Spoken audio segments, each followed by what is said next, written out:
today's episode, we're going to discuss rebuilding your brand after narcissistic abuse. If you're an actual victim of narcissistic abuse, you know that it's serious. And there's a lot of research on human predators now that there's a part of their brain that is damaged.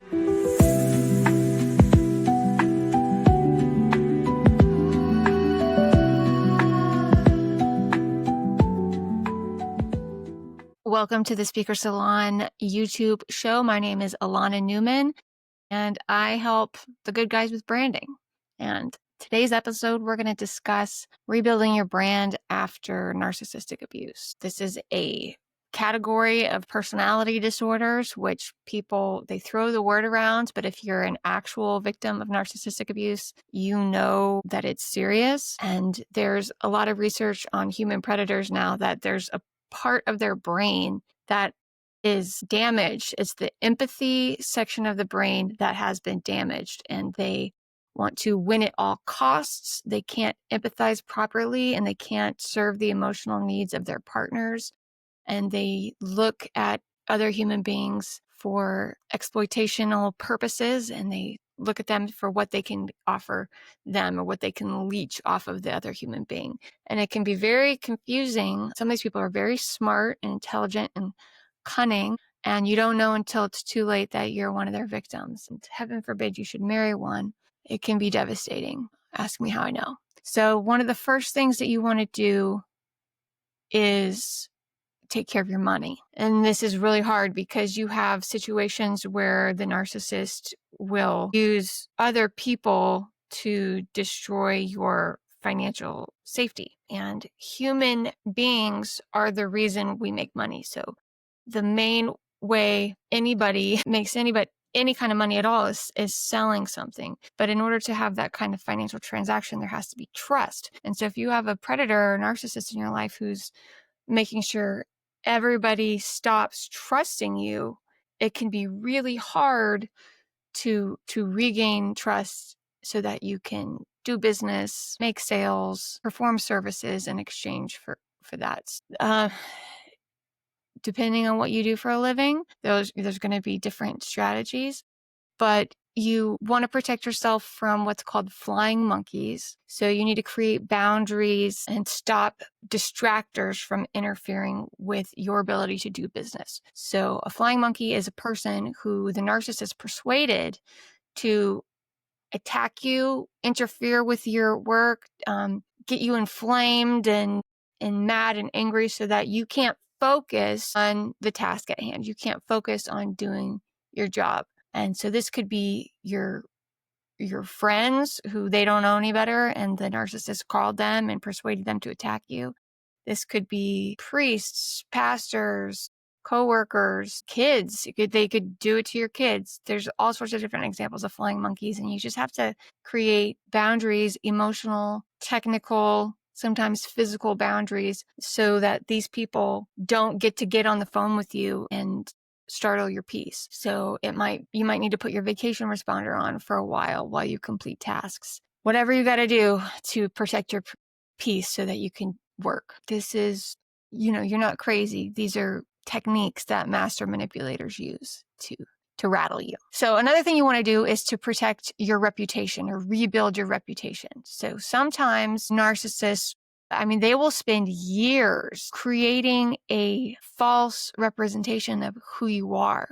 They will just plant seeds in people's minds that you're not trustworthy. They might call you names or have conversations with people behind closed doors or even in front of you that just plant the seed that you're unstable. You're not intelligent. You're not worth trusting. When this was happening to me, it was pathetic, or damaged. You're damaged goods. You're not professional. Nobody would ever hire you. You shouldn't hire her. She's, and it's not based on reality. It's a technique that master manipulators use to have control and to keep you weak and keep you poor, because you're easier to control when you're weak and poor and you don't have the resources of trust, community, and financial well-being. And this helps them feel better about themselves because they are very insecure people. And so by putting you in a lower position, even based off false pretenses, it makes them feel better about themselves. And actually, the fact that they're doing this to you should be proof in and of itself that you are worthy and that you do have something to offer, because they specifically pick out people who are impressive and who do have something to offer the world. They pick out empaths. So the fact that they're doing this to you should give you a sense of confidence in and of itself.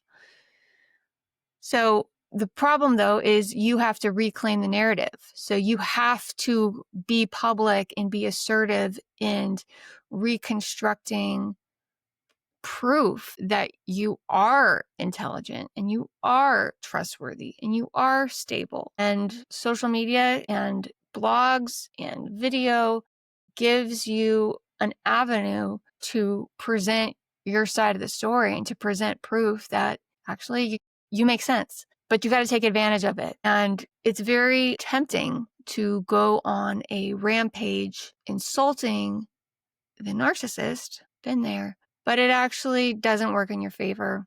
And it's just not a good look for you to insult other people. So refrain from doing that and just show up regularly, weekly, daily, if possible, in a way that does prove you think clearly and your ideas are valuable and you make good points. You got to make good points publicly, consistently. And 3, all right, digital violations. So what predators and narcissists will do sometimes is they will try to capture you on film, embarrassing yourself somehow, or they will try to create video of you in compromising situations. So in my case, I had forced confessionals. So my narcissist would film me talking about my most shameful moments or my biggest challenges with my family and just humiliating footage. He wouldn't present me to the public in a dignified way. He wouldn't make video of me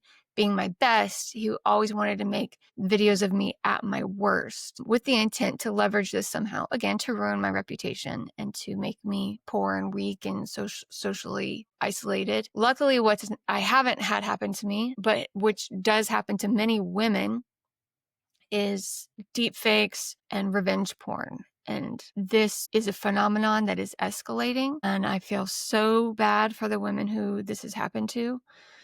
You have a harder situation to reclaim your dignity, but it is possible. We now have the Take It Down Act. So you do have a legal remedy to get footage like that taken down. You can report it, and I'll link in the show notes to ways that you can get this legally taken care of and file reports and involve law enforcement. Cybersecurity is going to be really important. You're going to want to have your cybersecurity taken care of. VPNs and privacy become really important. I'll link to a cybersecurity resource down below. But one of the things that my ex tried to do was get me to download this software called, I think it was called Angel Eyes or Covenant Eyes. That was it, Covenant Eyes. And it was he super polite. He gave me the super polite email that was like, oh, if for our kids browsing the internet, this will be really good.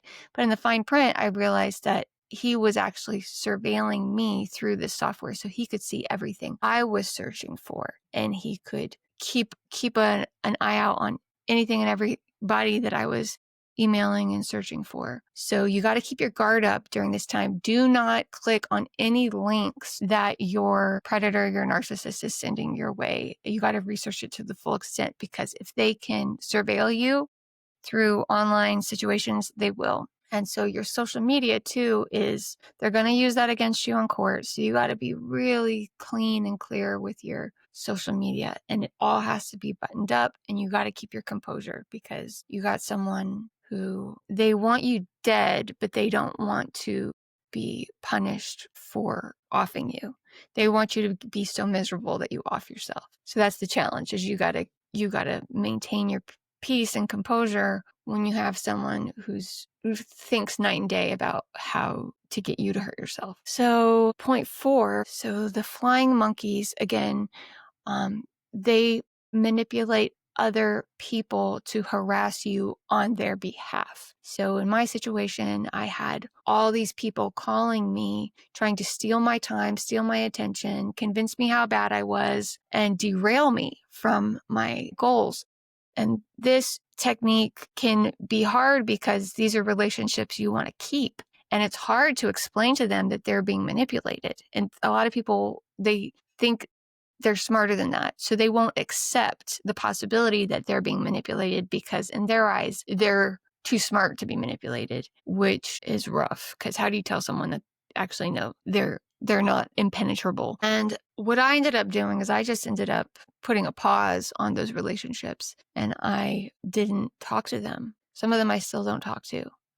I kind of said goodbye and I made new friends. That's up to you. I mean, maybe you can convince the flying monkeys in your life. Maybe you can persuade them as to your point of view, but it might be time to find new friends, kind of secret friends that your predator can't identify, and find new communities that those friendships are yours and yours alone. So you can also just create verbal boundaries with them and say that if you're going to be conversing with my ex or with this person who's trying to destroy me, I respect you, but I can't converse with you because the information that you're asking from me is going to be used against me somehow, probably legally, and I can't afford that. I hope you understand. So the 5th point I want to say is visibility wounds.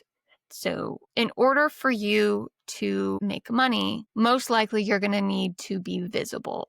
So financial abuse is one of the components with narcissists and predators. So financial abuse, one of the ways they keep you artificially poor is by injuring your willingness to be seen.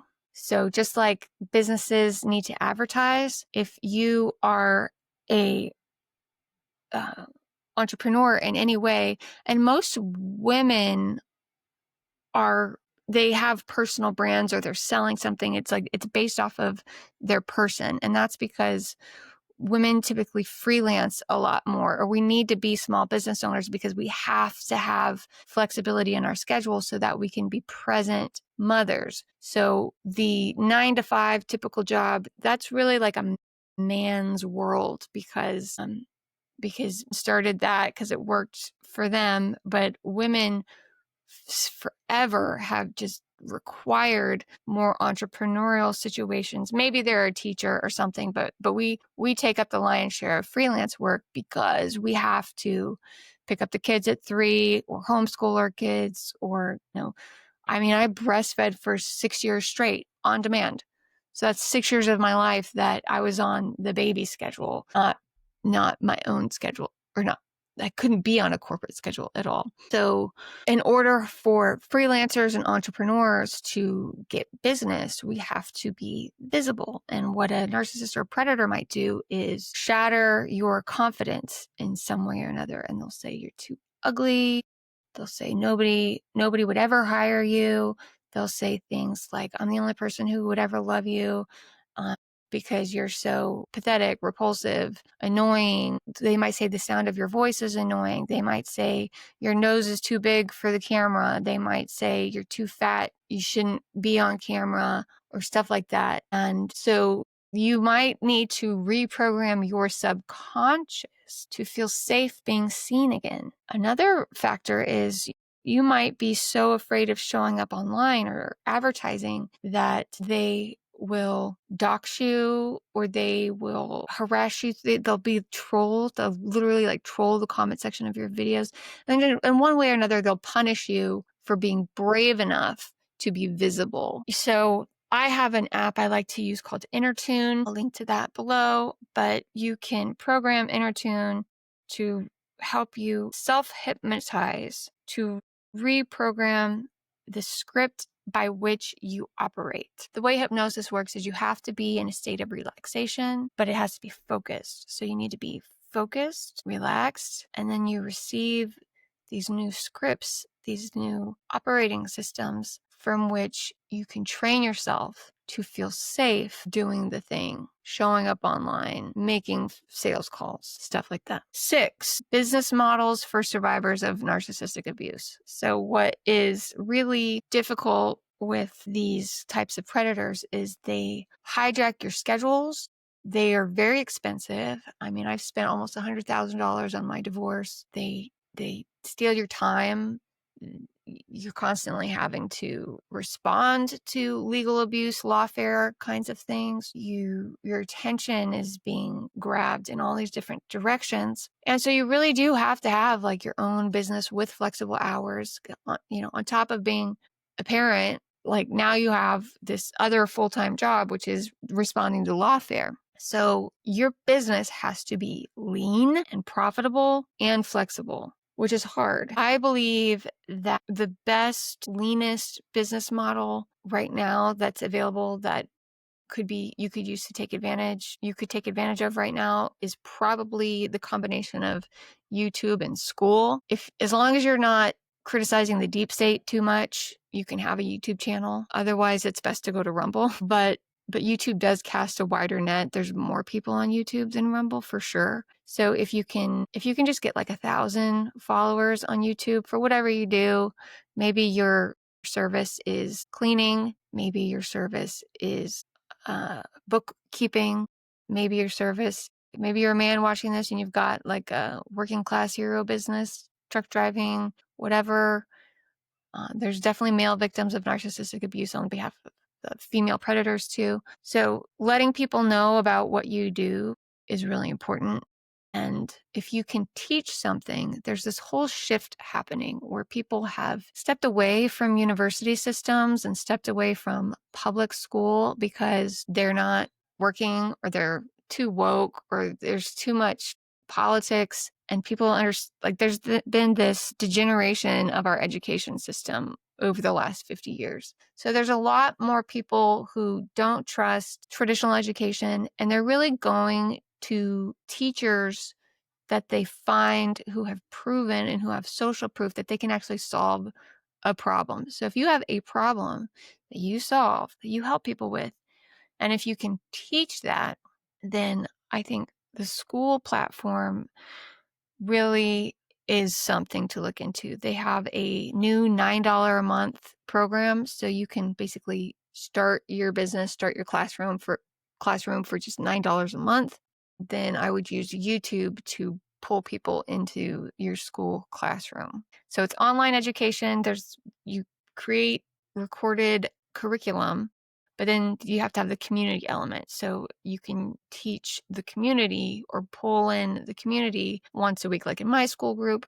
Every Tuesday mornings, I have the group call. So we have a bunch of people who come in and, I help them with branding, right? So I take a look at whatever they're building. I have a trained eye. I could tell you, that's not your color. Your information hierarchy is bad there. That's not clear. This doesn't communicate what you think it does, all that inside the group. And then I've got my curriculum. So how to get started with building trust through branding in my curriculum, which you're invited to. I understand the difficulties of narcissistic abuse and dealing with predators. So you can vent to me in our group and I would love to help you rebuild. Branding is the fastest way to rebuild trust after going through abuse, emotional, psychological, and financial abuse. So I'd love to help you with that. And we can also, if the YouTube school model doesn't work for you, there's other models, we can work it out. But selling products is also a really good way to rebound from financial abuse. If you can sell a product, like let's say there's an affiliate product and people subscribe to it, supplements or cleaning supplies or some type of subscription box.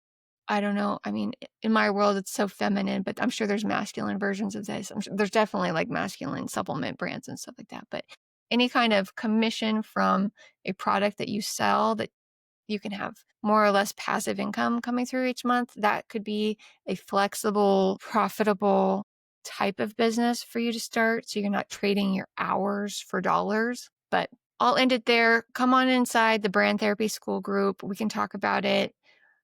There's help available, and there's people who understand. So the link's below. Good luck and God bless.